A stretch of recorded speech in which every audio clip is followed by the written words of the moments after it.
ప్రభు నామానికి మహిమ కలుగును గాక. మీ అందరికీ ఉదయకాలపు శుభములండి. ఎలా ఉన్నారు? అందరు బాగున్నారా?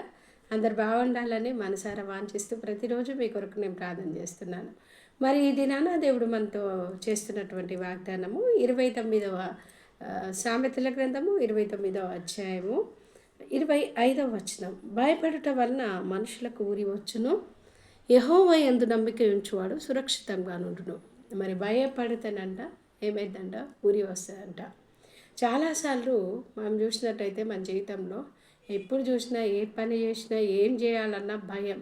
నేటి దినాలలో ఎక్కడికి వెళ్ళాలన్నా భయం అండి. ఈవెన్ మ్యారేజ్ చేసుకోవాలన్నా భయమే.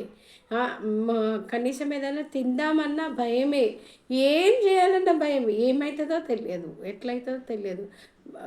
ఇంట్లో నుండి బయలుదేరిన వ్యక్తి మళ్ళీ ఇంటికి వస్తాడా రాడా అన్నటువంటి గ్యారంటీ లేని రోజులు ఇవి. ఈ రోజులలో బిక్కుబిక్కుమంటూ బ్రతుకుతున్నటువంటి మనతోని దేవుడు చేస్తున్నటువంటి వాగ్దానం ఏంటో తెలుసా? భయపడుట వలన ఉరి వస్తుంది. అయితే ఎవరైతే యెహోవా యందు నమ్మిక ఉంచుతాడో వాళ్ళు సురక్షితంగా ఉంటారంట. మరి ఆయన మీద మనము నమ్మకం ఉంచినప్పుడు దేవుడు మనల్ని సురక్షితంగా కాపాడు దేవుడు అంటున్నాడు. మరి ప్రియమైన దేవుని బిడ్డలారా, ఎవరైతే దేవుని ఆశ్రయిస్తారో వాళ్ళని దేవుడు కాపాడువాడు అంటున్నాడు. దేవుని వాక్యంలో ఉంది, ఎవరైతే దేవుని ఆశ్రయిస్తారో ఆయన రెక్కల కిందనంట మనకి ఆశ్రయం కలుగుతుంది. ఆ ఆశ్రయం మనల్ని సురక్షితంగా కాపాడుతుందండి. దేవుని మనకి మహిమ కలుగును గాక. ముఖ్యంగా నమ్మకము అని అంటే విశ్వాసము అని అర్థం. విశ్వాసము అని అంటే లేనిది కూడా ఉన్నది అని స్టాండర్డ్గా నమ్మడమే విశ్వాసం. మరి దేవుని కృపను బట్టి, దేవుని మహోన్నతమైన కృపను బట్టి మనము విశ్వాసులుగా పిలువబడుతున్నటువంటి మనకి ఏంటంటే దేవుడు ఏం చెప్తున్నాడు? ఆయన యందు నమ్మకం ఉంచాలి. అబ్రహాం జీవితాన్ని మనం తీసుకున్నట్టయితే గురి లేదు, గమ్యం లేదు, ఏమీ లేదు. ఆయన దగ్గరకు వచ్చి దేవుడు చెప్పాడు, అయ్యా అబ్రహాము, నువ్వేం చేస్తావంటే నువ్వు నన్ను నమ్మేసి నువ్వేం చేస్తావు? మీ ఇంటి దగ్గర నుండి బయలుదేరు, నీకున్నటువంటి అంతా కూడా వదిలేసి నేను చెప్పిన చోటికి రా అన్నాడు. మీరు ఒక్కసారి ఇమాజిన్ చేసుకోండి, ఊహించండి. ఎవరో మనకు పరిచయం లేనటువంటి వ్యక్తులు వచ్చి నువ్వు నాతో రా అంటే మనం వెళ్తామా? ఎంత సంకోచిస్తాం, ఎన్ని ఆలోచిస్తాం, ఎన్ని రకాలుగా దాని గురించి ఎంక్వైరీలో పెడతాం. కానీ అబ్రహాం ఏం చేసిండంట? జస్ట్ దేవుని నమ్మాడు అంతే. అది అతనికి నీతిగా ఎంచబడ్డది అని చెప్పేసి రోమపత్రికలో ఉంది. మరి అబ్రహాము దేవుని నమ్మడం వలన ఆయనకు నీతిగా ఎంచబడి ఆ నీతి వలన అతనికి ఆశీర్వాదం కలిగింది. పిల్లలే లేనటువంటి అబ్రహాం జీవితంలో దేవుడు ఎంతో అద్భుతంగా ఇస్సాకును అనుగ్రహించి ఆయనని సురక్షితంగా కాపాడుకుంటూ వస్తాడు. ఒకసారి ఏం జరుగుతుందంటే అబ్రహాం యొక్క భార్యని అక్కడ వీళ్ళు ఎక్కడైతే బ్రతకడానికి వెళ్ళిండ్రో అక్కడ ఉన్న వాళ్ళంట ఆ రాజు దగ్గరికి వెళ్ళి శారమ్మ గారి అందాన్ని పొగిడారంట.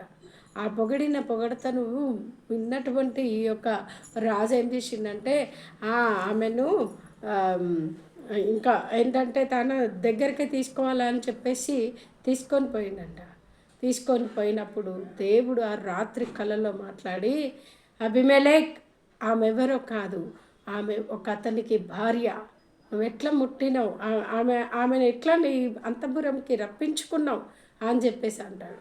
అబ్రహాము యొక్క భార్యని కనీసం టచ్ కూడా చేయనియ్యాడు దేవుడు. ఎందుకంటే దేవుడు మనల్ని సురక్షితంగా, ఎందుకంటే అబ్రహాము నమ్మాడు, దేవుని నమ్మిండు. దేవా నువ్వే నాకు సర్వస్వం అని నమ్మిండు. ఆయన మీద నమ్మకం ఉంచి ఆయన ముందుకు కొనసాగిండు. దేవుడు అనువనువన అతనికి తోడై ఉన్నాడండి. అయితే ఎప్పుడైతే మనం భయపడతామో, ఎప్పుడైతే సంకోచిస్తామో, ఎప్పుడైతే మనం అవిశ్వాసంగా ఉంటామో ఆ అవిశ్వాసము, ఆ సంకోచము మనకేం చేస్తుందంటే మన యొక్క పనులు కాకుండా ఆటంకంగా ఉంటుంది. మన పనులు ఎందుకు సక్సెస్ అవ్వట్లేదు, మనం చేస్తున్న ప్రయత్నాలు ఎందుకు ఫలించట్లేదు, మన వ్యాపారం ఎందుకు అభివృద్ధి చెందట్లేదు, ఇంకా ప్రార్థన చేస్తున్నా మనకెందుకు ఇప్పటి వరకు ఏ విధమైనటువంటి ఫలితము రాలేదు అంటే ఒక్కసారి మీరు గమనించుకోండి ప్రియమైన దేవుని బిడ్డ. ఒకవేళ నువ్వు పరిపూర్ణంగా నమ్మలేకపోతున్నావేమో. ఒకసారి ఏమైందంట అంటే ఒక అమ్మ ఆవగింజంత విశ్వాసం ఉంటే ఈ కొండనెత్తి సముద్రంలో పడమంటే పడుతుంది అని చెప్పేసి వాక్యం వినిందంట. ఇని ఈ అమ్మ ఏం చేసిందంట, మా కొండ ఏమో కానీ మా ఇంటి ముంగట కొబ్బరి చెట్టు ఉంది, దాంతో నాకు పెద్ద బాధ అయిపోతుంది, ఈ కొబ్బరి చెట్టు పోయి అక్కడ మా ఇంటికి దగ్గరలోనే ఒక చిన్న పౌండ్ ఏమంటారు చిన్న గుంట లాంటిది ఉందన్నమాట, దాంట్లో పడమని అంట అని ప్రార్థన చేసుకుంటా మళ్ళీ కళ్ళు తెరిచి ఇట్లా చూసిందంట. చూసి పడ్డదా పడలేదా అని చూస్తుందంట. చూసి లాస్ట్ కానీ ఏందంట, నేను అప్పుడే అనుకున్నా ఇది పడదని, ఇంకెక్కడి నుండి పడుతుంది అన్నదంట కొన్ని అవర్స్ ప్రేయర్ చేసి. అంటే మొదటి నుండి తన విశ్వాసం ఏంది, అది పడదు అని స్టాండర్డ్గా హృదయంలో నువ్వు పడదు అని నమ్మిన తర్వాత ఇంకెక్కడ కార్యం జరుగుతుందండి. మన దేవుడు ఎవరు అన్నది నువ్వు తెలుసుకుంటే, ఆయన ఔన్నత్యాన్ని గురించి నువ్వు తెలుసుకుంటే, ఆయన యొక్క గొప్ప కార్యముల గురించి నువ్వు తెలుసుకుంటే అప్పుడు నీకు నమ్మిక కలుగుతుంది, అప్పుడు నువ్వు నమ్మగలుగుతావు, అప్పుడు నేను నమ్మగలుగుతానండి. ప్రియమైన దేవుని బిడ్డ, ఒకసారి యేసయ్య శిష్యుల దగ్గరికి కూడా ఒక చాంద్రవ రోగం పట్టిన అతన్ని తీసుకొని వచ్చారు.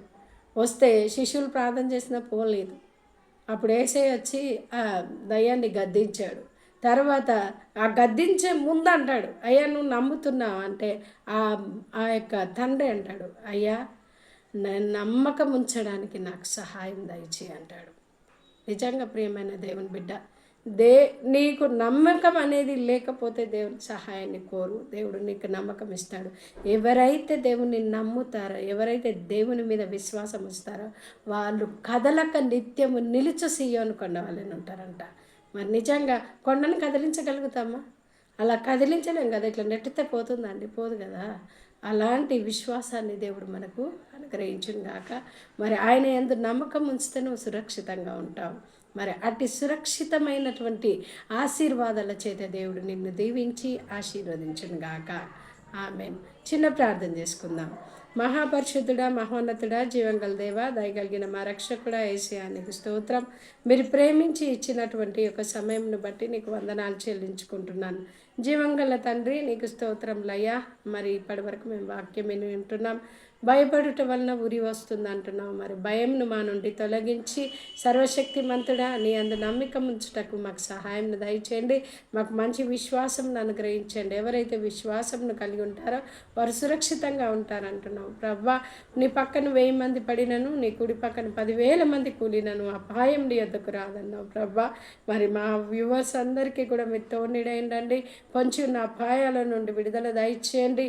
వారికి ఉన్న భయాలన్నింటిలో నుండి విడుదల దయచేయండి. అయ్యా నీ అందు నమ్మకం ఉంచుటకు సహాయం చేసి సురక్షితంగా ఉండటకు సహాయం చేయమని యేసు నామమున వేడుకుంటున్నాను తండ్రి.